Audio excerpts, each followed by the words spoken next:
My running mate said the other day there's some polling places around the country where there's voter fraud, and the media got a little amped up about that. But don't kid yourself. Voter fraud is real.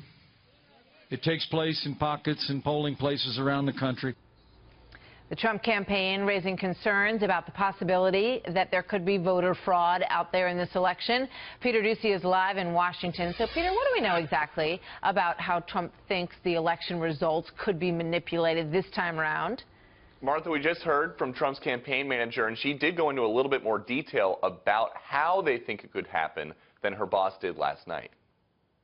He's been reading stories about irregularities, massive vote fraud on the rolls anyway. You've got millions of people, apparently, we read the stories, millions of people who are dead who are still on the rolls.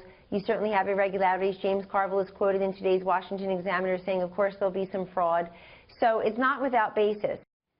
And there may be some reason for concern based on anecdotal evidence, like a National Review report from 3 years ago citing stats from the New York Department of Investigation, whose undercover officers were able to vote as dead people or felons dozens of times, only getting flagged and stopped 3% of the time that they tried, Martha.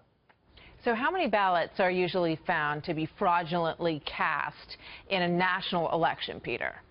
Very few of the in-person ballots, which is what Trump and Pence are mostly talking about. But in the last national election, 2012, there were a little more than 129 million total ballots cast, and 943,000 and change ended up being rejected. Those were all either provisional or absentee ballots, or ballots coming from citizens living overseas. And the number one reason for rejection was that the voter either didn't send their ballot in on time, missed a deadline. The rest mostly have to do with signatures not matching. So there is a system in place to catch inconsistencies, and it has done that hundreds of thousands of times. But Trump is alleging that there are far more not being caught, and that they're all against him.